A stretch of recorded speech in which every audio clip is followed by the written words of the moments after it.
yeye aliko kule. Ukiangalia ni tight si kaptuna po.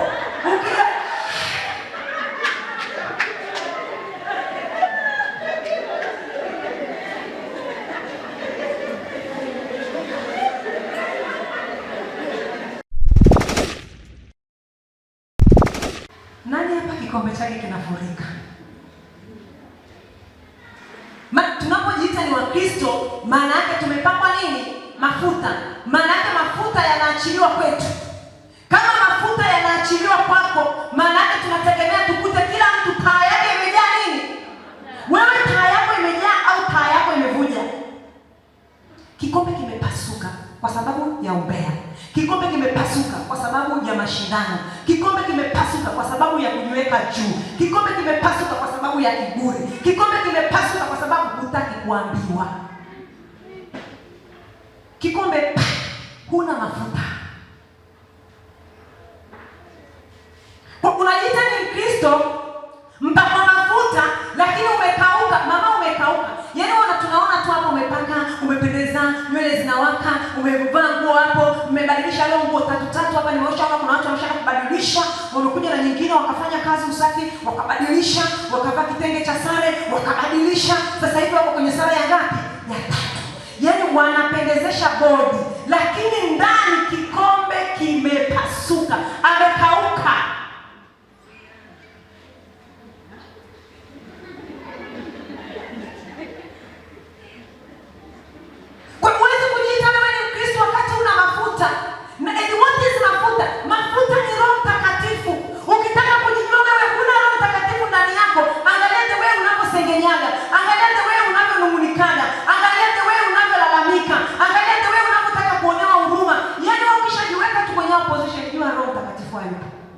Wewe ni mkavu. Amen. Nani alishawahi kwenda kijijini akaona wale watoto ambao hawajajipaka mafuta, yani ni wamekauka, ngozi imepasuka, miguu imepasuka? Ulishawahi kuwaona? Sasa ndivyo kwenye Ukristo tunavyokuwa. Huwezi kujiita wewe ni Mkristo kama huna mafuta. Never. Mafuta unayapata vipi? Kwa wale wanaoandika, mafuta unayapata kwa kusoma neno la Mungu, ndio linakupa uvuvio. Umekutana na changamoto, umepita kwenye bonde la uvuli wa mauti, unaposoma neno, Roho Mtakatifu anaachilia nguvu ndani.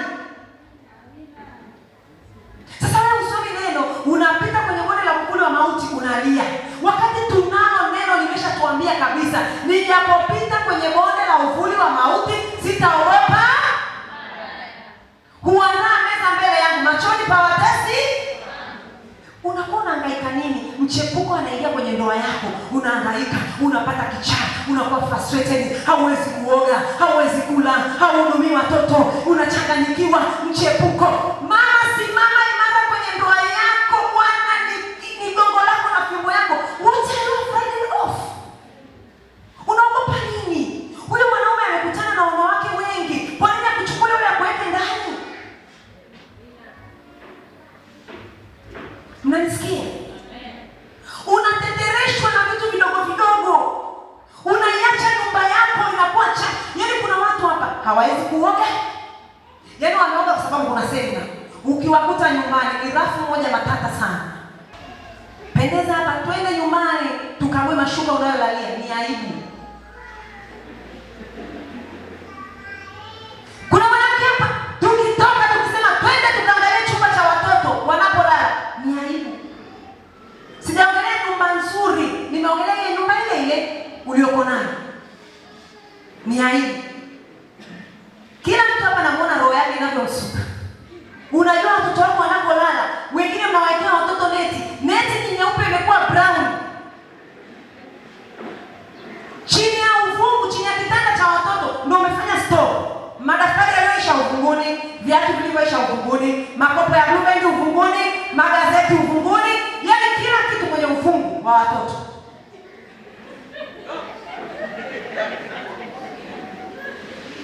Ikifika jioni, hawa watoto wanaanza kuumwa mafua. Ikifika jioni, watoto wengi wa Dar es Salaam wanalala na feni. Kwa mtoto anapolala na feni, alafu kule ndani kuna vumbi, lile vumbi lina circulate, linazunguka.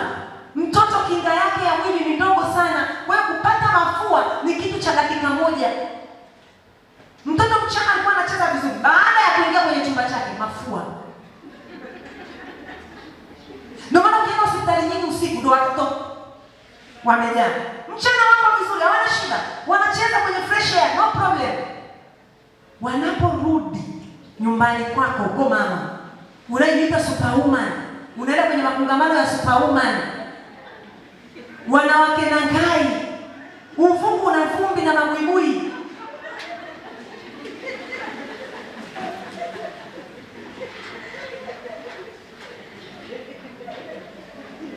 Unajua unapomlaza mumeo, akiwa huko anahangaika kwenye mihangaiko yake, anahisi akija nyumbani ni mahali pake salama kupumzika. Anahisi akija nyumbani analala mahali ambapo pana mvuto. Umeweka misumari ukutani, umetundika nguo.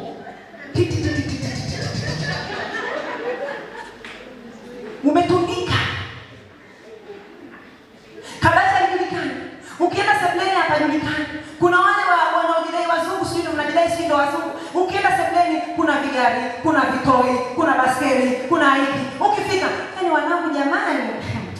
Wanangu, hakuna cha wanangu, wewe ni mchafu. Kitu chochote hata kama ni cha gharama, kikiwa mahali ambapo sio pake ni mchafu. Unaweza wewe mama hapo sasa hivi una pampers ya mtoto mpya kabisa, unaweza kuileta hapa.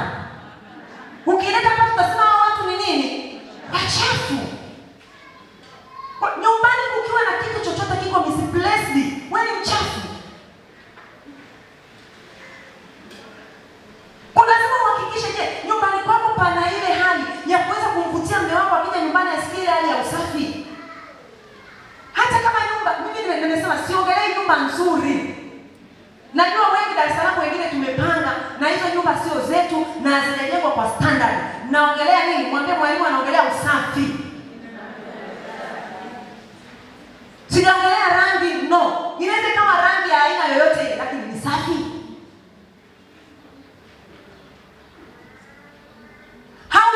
Ndio maana Biblia imemwambia ile mwanzo, mara ya kwanza imemwambia hivi, Biblia inasema mwanamke aamke kabla usiku hujafanya nini? Haujaisha. Kwa sababu majukumu ni mengi. Kagua chumba cha watoto, kagua chumba cha dada, kagua chumba cha vijana, kagua usipokagua kuna siku utakutana na uchafu hutaamini macho yako. Usifikirie ni wakubwa wako sekondari, usifikirie ni wakubwa wako chuo kikuu. Hao wakubwa unaoona hapo chuo kikuu. Wewe mama pita kagua, kuna vijana wako ni wakubwa kosa hawakui wakipita wananuka. Lakini mama wewe ndio ukague. Usiseme wewe, hiyo ndio maana ya umama.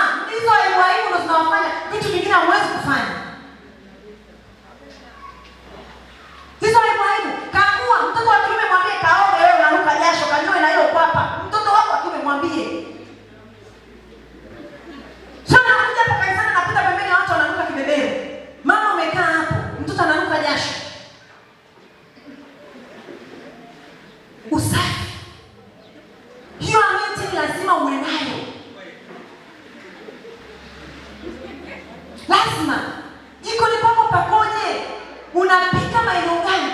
Mama unapika ni kosa na sio ustaarabu. Mmaliza kula usiku, vyombo vilale vichafu. Hiyo kwangu huwezi kuikuta.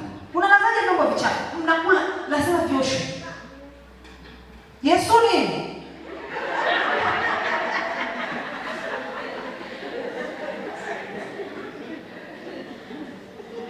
Mtakula, mtamaliza, mtaosha vyombo, nyumba ibaki iko safi.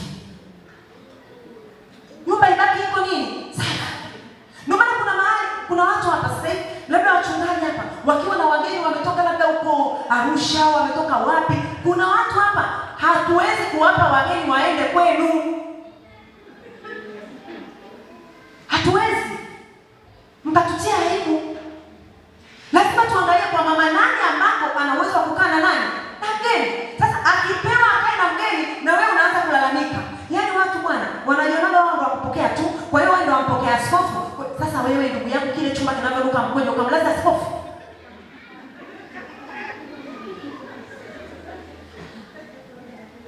Unaweza kumwakomodesha askofu?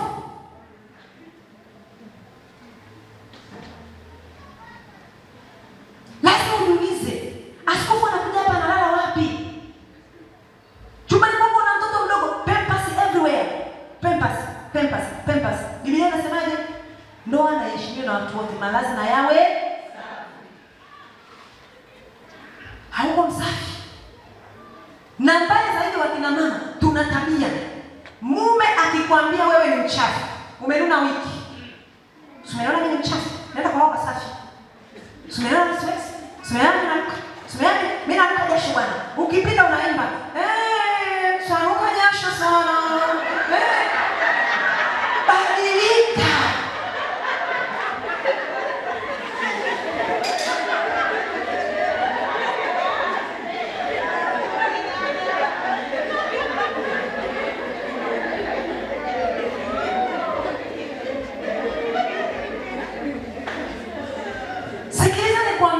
Ni ukweli amekuoa, lakini pamoja ya kwamba umeolewa, ndugu yangu, kuna ushindani huko nje.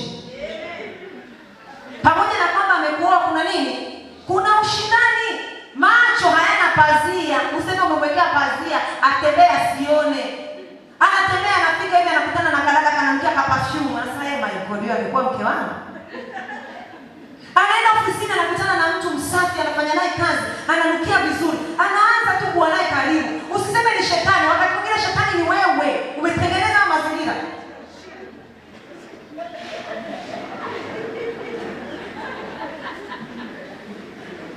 Haya maeneo matano niliyokuambia kwamba unatakiwa uwe anointed. Hakuna mwanaume ambaye utakuwa uko fit kwenye haya maeneo akakusumbua. Hata kama atapitiwa, akaenda huko nje, ataenda lakini atajua my wife is the best. Ndio maana Biblia inasema kwenye kitabu cha Methali, binti za watu wamefanya mengi, lakini wewe mke wangu, umefanya nini?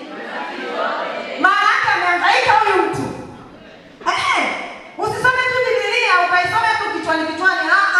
Ina maana huyu mtu kahangaika. Si ndio? Kaenda kwa Adija, katoka kaenda kwa Janeti, katoka kaenda kwa Isabela, katoka kaenda siwa. Katika zunguka yake yote akasema nimezunguka sana, lakini hapa amewazidi wote. Hapo ndo tunasema umepakwa nini? Mafuta. Ukipakwa mafuta wala una shida. Atahangaika, atarudi tu. Atahangaika, atafanya nini? Atarudi tu. Hii ni dunia. Duniani mnamo nini? Dhiki. Lakini jipeni moyo. Yeye ameondoka, lakini ametuachia nini? Msaidizi. Msaidizi ni nani? Roho Mtakatifu. Roho Mtakatifu anatupaka nini? Mafuta. Na nikwambie kingine cha siri kubwa sana. Roho Mtakatifu akaipa chafu. Malaika hawakaipa chafu. Hapa nina maandiko mengi, ningewafungulia maandiko, lakini mama amesema atanialika tena. Nitawaletea maandiko yote. Kwamba hata mtu ukiwa unataka kujisaidia, unatakiwa uende mbali. Sio sehemu lako ambalo, sio sehemu ile ambayo ni unajua kabisa hapa Roho Mtakatifu akija anashuka. Hapa unajua kabisa malaika wakija wanashuka. Tunaita spiritual portal. Hapa takiwi pawe pachafu. Nyumbani kwako ni spiritual portal. Wewe unalala nyumbani, jikoni umeweka sufuria ya jana ya ugali, umeweka sufuria ya juice ya ugali, hujasiosha. Ukipika ugali unaiweka hapo, unakimbia kwa jirani umbea. Yaani wewe kila umbea unataka ujue. Kwa hiyo unapika ugali unaacha hapo. Sufuria zimekaa zimejipanga mpaka zina povu na povu. Maji machafu yamejaa. Jiko ni chafu. Hujafuta jiko lako. Utalala usiku, lazima uote ndoto unaingia shimoni. Lazima.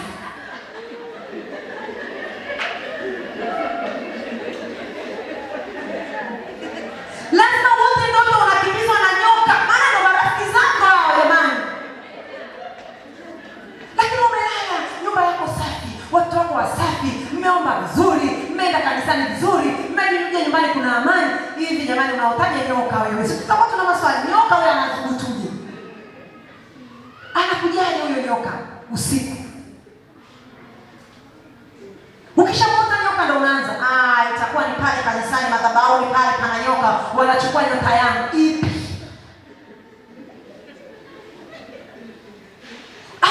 Lazima uwe msafi. Nyumba yako iwe safi. Chumba chako kiwe kisafi.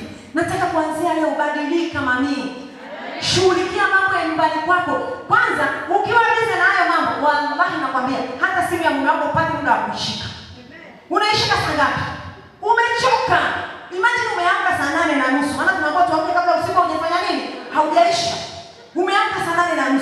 Umeshaenda kushughulikia vitafunio, umeshashughulikia usafi, umeangalia nyumbani kunaliwa nini, hapo una biashara umeshakimbizana nayo, sijui ni mandazi umekimbizana nayo, kuna nguo za kufua, kuna sijui nguo za kukunja, kuna watoto sijui shule. Hivi umepata wapi huo muda wa umbea? Umepata wapi huo muda wa kuchunguza simu? Haupo.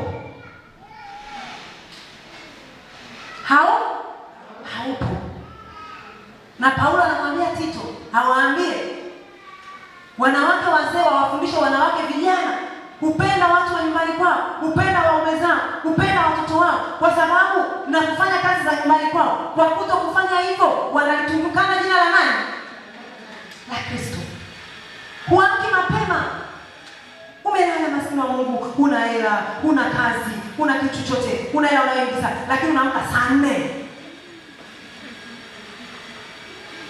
Ukiamka saa 4 simu. Mchungaji, jana nilisikia sisi kama fulani ananisema, mimi siji tena kanisani, nimechoka. Wewe uji kanisani, Mungu ana watu.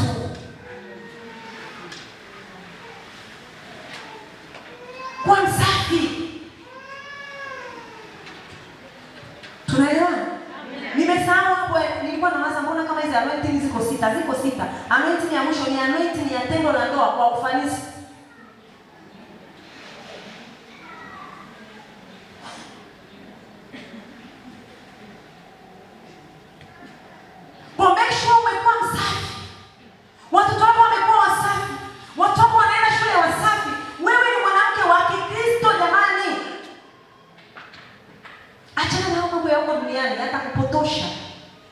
Yatakutoa kwenye roho. Biblia inasema mwanamke na mwanaume wanapoungana wanakuwa mwili huu mmoja. Na fumbo hili ni fumbo. Wani ni fumbo? Kuna siri pale. Nani anataka kujua hiyo siri? Hamtaki. Mke na mume wanapoungana wanakuwa mwili mmoja. Maana yake wale wanatengeneza mwili kamili wa Kristo. Kwa sababu mke ni mwili na mume ni kichwa.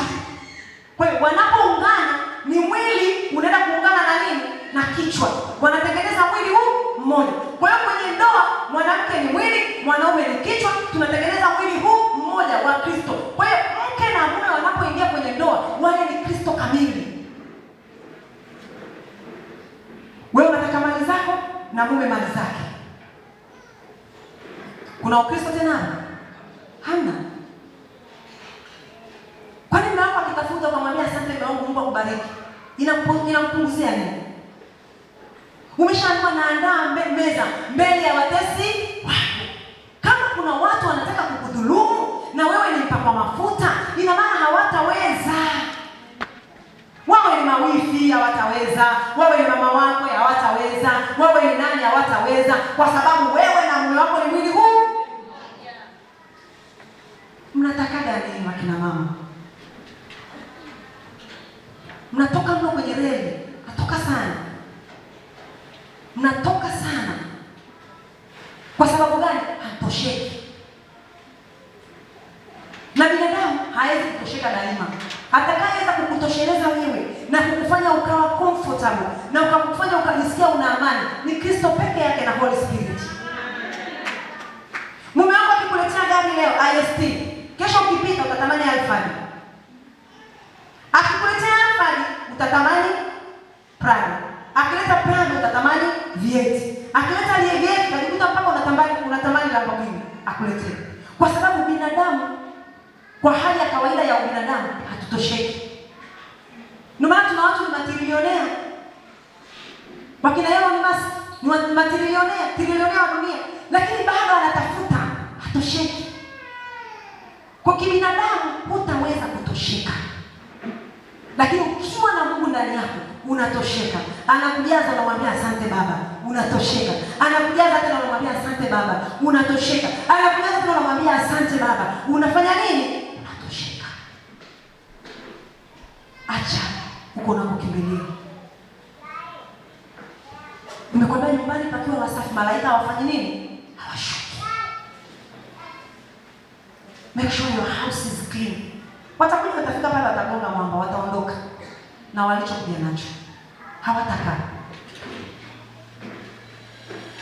Unalala ni mchafu. ni nini? Mchafu. Mume anaweza hata kukukumbatia. Akijaribu tu kukukumbatia, anaweka shingo pembeni. Yaani wewe kulala hujaoga wewe hapo ni kitu cha kawaida sana. Yeye nimechoka leo jamani. Yaani nitaoga asubuhi. Hakuna kama nitaoga asubuhi kwa mwanamke aliyeolewa. Ukaoge.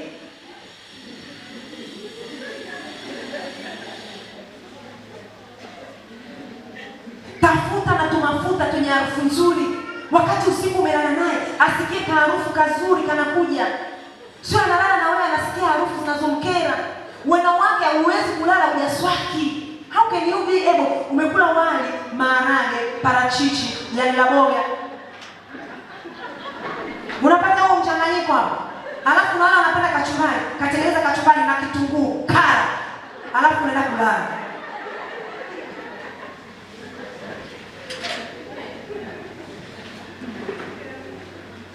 Unafika mahali mume anataka kukumbatia, harufu inayotoka haimbariki. Na hata kama ni yeye, wewe ndio unatakiwa umsaidie. Mume wako usiku ukaswaki, tulale.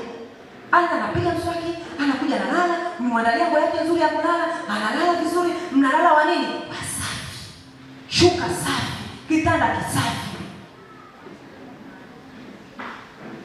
Lakini hapo tu unapolala ni shida. Na ipo sana kwa wanawake sisi wa Kikristo. Wanawake huko duniani, wewe wanahangaika. Wanawake huko duniani wanahangaika, nisikufiche ni wanahangaika. Ukienda kwa mwanamke wa duniani wewe nakwambia hivi utaona aibu. Chumbani kaotesha mpaka ua kama hilo. Chumbani, chumba cha kulala anaua. Kaweka, anajua kuna mishumaa inayonukia lavenda, anaweka chumbani kuna mishumaa. Anajua kuna shuka la namna gani ya kuweka kitandani. Mwanaume akija anaacha kutoa pochi. Sasa wewe anakupa pochi na harufu ya maharage mdomoni.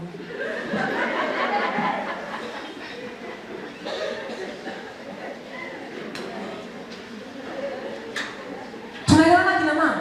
Make sure that tunakuwa msafi. Najua wachungaji hapa wameoa. Nguo za ndani pia hakikisha zinakuwa safi na nzuri. Zile zina maana yake. Usivae tu ili mradi umevaa. Imechakaa, chukua kachome, chukua mpya vaa, ina maana yake. Kuna nguo za ndani za kulala usiku, kuna nguo ndani ya kuendea sokoni. Wewe una ile kubwa inaishia kama kaptula, nenda sokoni.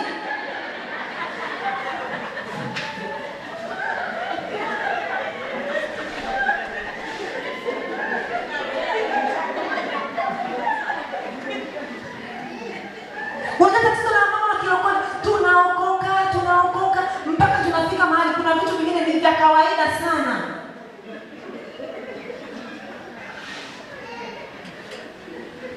Tupa.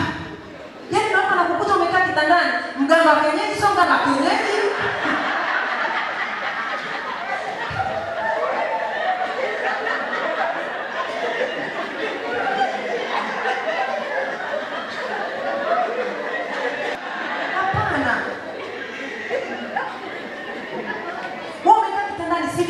Limelegea liko kule. Ukiangalia ni tight sika tuna po.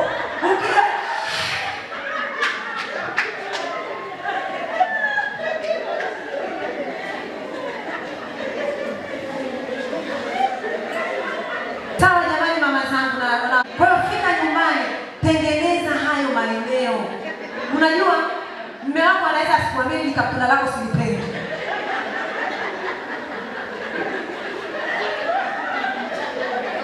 Lakini anatamani hata alichome.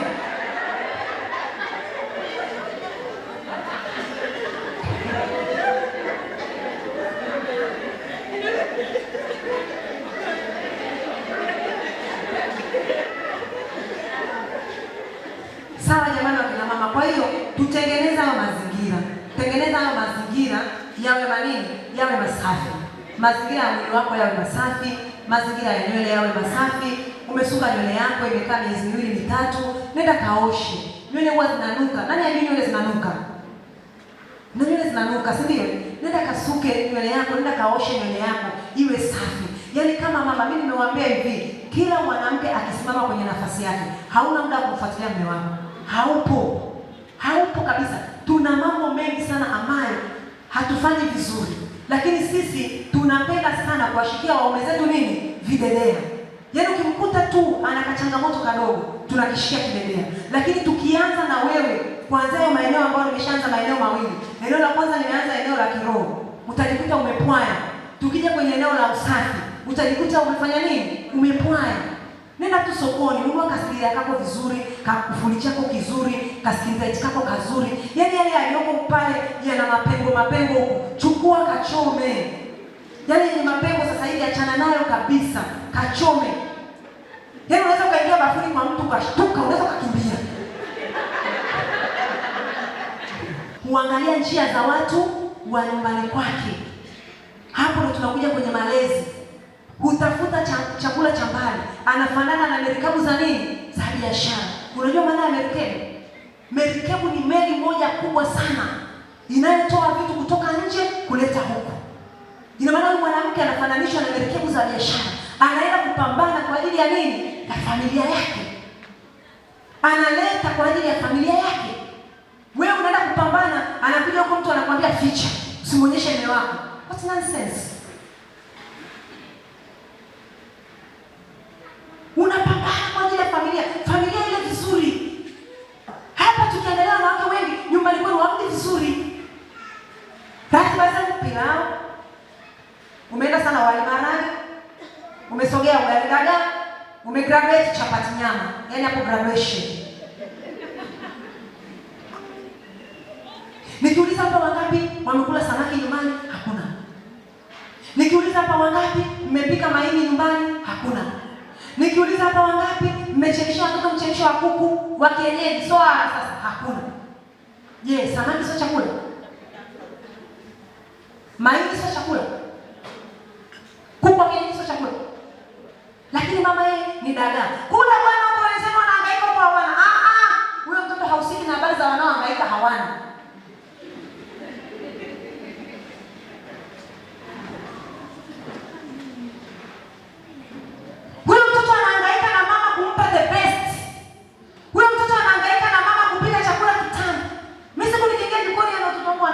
Wanafurahi.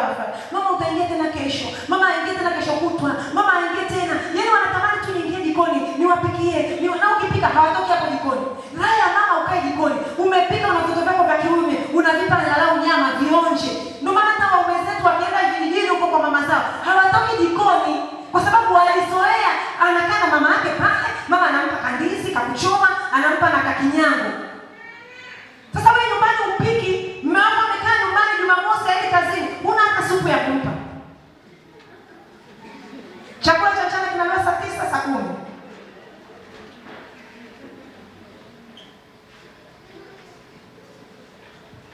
Tunaelewana? Raya mwanaume amekaa nyumbani Jumamosi. Mama na yeye yuko nyumbani. Umechemsha kasupu, umeweka kwenye kakibakuli kadogo, unampelekea. Yaani hiyo ndo raha. Mtoto amekuja nyumbani, ameonja hapo kakinyango. So, mama naomba nionje hapo. Toka! Kisa nyama roho. Huwezi kumpa kinyango akaonja kwa sababu nyama ni nini? Roho. Unaichunga nyumbani vibaya mno. Siku unapika nyama roho, dada haruhusi kupika.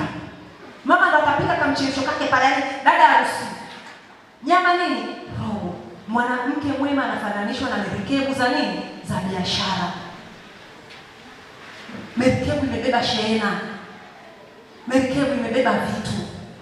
Mama unaenda kutafuta kwa ajili ya mume wako. Biblia inasema unyenyekee kwa mwanamume ambaye anakupa vitu. Unyenyekee kwa mwanamume ambaye anakujengea nyumba. Mume wako as ni mume wako. Nyenyekea, mtunze, mpende, tuzo yako ipo. Wewe ndio kumtetea. Mume wako kweli ana tabia za wanawake, wewe ndio kumtetea. Mpaka watu wafika waseme, yaani jamani Darema, yaani mume wake jamani yuko hivi na hivi, lakini anapopambana na tamani ile roho. Hamjawahi kuona wanawake wa hivi? Wewe unashindwa nini? Watakao tushtakia na watakao kwa mashahidi, wewe jirani yako. Yeye aliweza, aliwezaje? Wewe ulishindwa, ulishindwaje? Haleluya. Amen. Wewe Usiku unampa ugali wa maharage na mboga za majani, umepoa, hotipoti huna, hata hotipoti la kuwekea huna, umeweka kwenye vyombo vya bati. Mume lazima awe na vyombo vyake vya chakula vya heshima. Your husband is a king. Mume wako ni mfalme. Lazima ujue unamtengea mume wako chakula kwenye vyombo gani. Sio tu unanyanyuka, lisahani lina mapengo, limepasuka, bakuli limepasuka, glasi limepasuka, unampelekea mume wako. Shame upon you. Hata kama una uwezo wa vyombo vya udongo, nunua sahani inajulikana ni sahani ya baba, ni bakuli la baba, ni kikombe cha baba, ni hotpot la baba. Dada, hivi vitu haviguswi. Ni vya nani? Ni vya baba. Mimi na glasi hiyo haiguswi, ni ya baba. Nyevunjeni, sababu vunjeni. Hii ni ya nani? If you honor your husband, God will honor you. Ukimheshimu mume wako, Mungu atakuheshimisha. Mnaangalia maana mnajua makosa mnayofanyaga. Usimwambie sahani unazowatengea nazo. Unamrushia kama ni mbwa. Papa chakula hicho hapo. Sasa niweke vizuri, waambia wanawake zako. Unajishusha credit. Unajishusha nini? Credit. Lazima ujue anatengewaje chakula. Hata chakula kimefika mahali, dada amepika kimekosewa. Sio wewe wakwenda kumgombeza dada. Dada sio mke wa mume wako. Dada mpika chakula amezidisha chumvi, mfuate jikoni. Dada hapo umekosea. Hebu fanya haraka tuandae chakula cha baba. So unachukua tena kile chenye chumvi unampelekea. That's an error. Chakula kina chumvi, nenda chaki. Ingia nyumbani, andaa haraka. Kuna kamaziwa, tengeneza chakula cha mume wako haraka ukisaidiana na dada, peleka. Sio yako yule dada jamani, sio kwa hajafunzwa kwa sababu hajaolewa.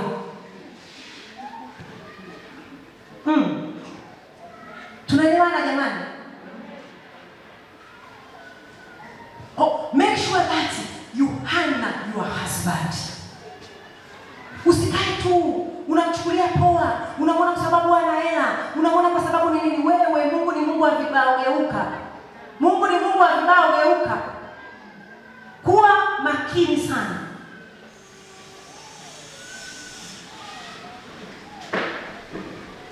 Tunaelewana mpaka hapo? Anointing nyingine hapo tumemaliza anointing ya mapishi. Kwanza leo ukabadilike nyumbani, vyakula unavyopika viwe vya tofauti. Kaa jikoni mama, kalisha mwili wako jikoni, pika. Huwezi kupika kila siku. Lakini basi ipatikane siku tu watoto wanakula chakula cha mama. Na chakula cha mama kimzidi dada. Sio tena mama akipika na wako Mungu wangu leo ni mama kapika.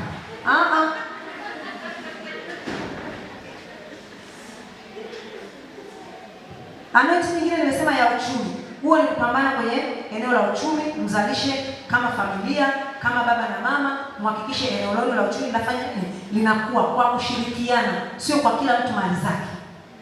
Kwa kufanya nini? Kwa kushirikiana. Anointing nyingine malezi. Hapa. Wakina mama sio nisemeje. Unajua waume zetu wanakimbia nyumba kwa sababu ya watoto wetu. Mnajua hicho? Wanakimbia nyumba kwa sababu ya nani? Watoto. Too much kelele. Make sure mume wako akiwa nyumbani, discipline ya watoto inakuwa, yaani watoto wajue baba yuko nyumbani. Sio baba yuko nyumbani, TV, katuni, wanapigania remote, wanafanya hivi, wamecheza mpira, makelele. Unless otherwise, baba yuko pale, anashiriki, anafurahia nini? Ile michezo yao. Lakini kama baba yuko kapumzika, baba yuko sebuleni anaangalia vitu vyake, baba yuko sebuleni anafanya vitu vyake, lazima ujifunze kudiscipline watoto wako. Fundisha watoto wako kusalimia. Fundisha watoto wako usafi. Fundisha watoto wako kutosheka. Fundisha watoto wako kwenda mahali wakawa na adabu. Unaweza ukaenda mahali ukaangalia watoto ukasema Bwana Yesu, aiwisha watoto wangekuwa wangu, ningewanyoosha. Lakini watoto wako na mama yao, na mama anaona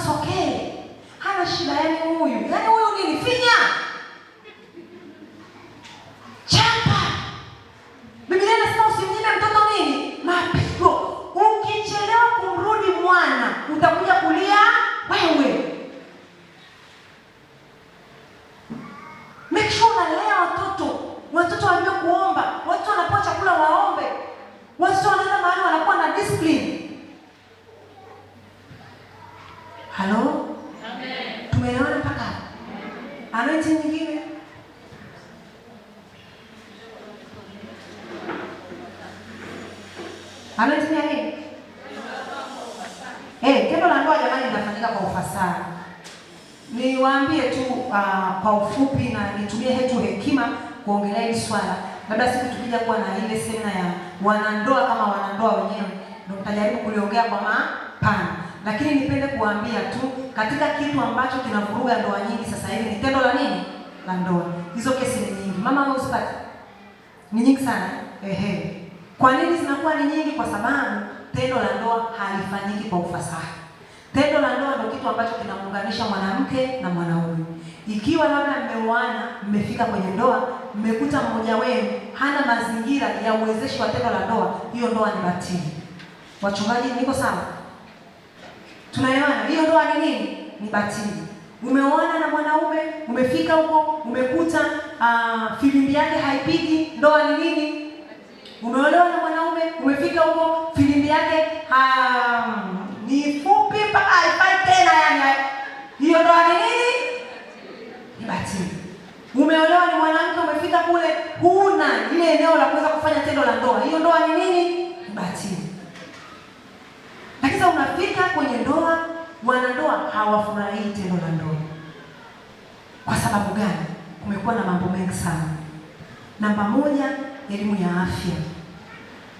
Watu wanapitia maradhi na hajui kama mwenzenu anaumwa. Hiyo namba moja. Namba mbili, lishe. Kwa afya ya sasa hivi, kwa maisha ya sasa hivi, lazima tule lishe iliyo bora ili kuweza kuperform tendo la ndoa vizuri. No lishe bora, ile hamu ya tendo la ndoa inapotea. Hasa kwa ndugu zetu wanaume. Bila kupata lishe bora hawawezi kufanya tendo la ndoa fanisi. Kwa lazima ujue ni vyakula gani ambavyo nitaweza kumpa mume wangu aweze kuweza kufanya tendo la ndoa kwa ufanisi. Ni muda gani ambao mume wangu atakula chakula aweze kufanya tendo la ndoa kwa ufanisi. Ni chakula gani nitampa kwa muda gani aweze kufanya tendo la ndoa kwa ufanisi. Haiwezekani wewe unaenda kumpa mume wako chakula. Tuseme labda usiku. Tusikilizane wote. Usiku. Umefika saa 4, saa 3:30, wewe ndio wanakula. Saa 3:30 unamwekea ugali au tuseme wali, unamwekea maharage, unamwekea mboga ya majani, unamwekea na kitu gani kingine? Sijui na kachumbari, unamwekea pale. Unataka baada ya kutoka hapo muende chumbani mfanye tendo la ndoa, afanye kwa ufanisi. Atafanya kwa ufanisi? Kwa nini atafanya kwa ufanisi? Mama leo anasema ulaji mbovu. Kwa nini ni mbovu? Usiku utakiule uwanga vizuri. Kingine? Muda umeenda. Mwingine mwenye jibu? Kuna mwingine usiku baada ya saa 2 mwanaume ukimpa chakula chochote chenye gesi hawezi kuperform tendo la ndoa. Kwa sababu tendo la ndoa linahitaji pumzi kutoka tumboni. Sawa? Linahitaji pumzi kutoka wapi? Tumboni. Kwa hiyo anapokula akashiba sana, alafu chakula cha gesi inamnyima yeye kuweza kutoa ile pumzi, kuweza kufanya nini? Tendo la ndoa vizuri. Matokeo yake utashiriki naye, badala ya kutoa pumzi atatoa pumzi.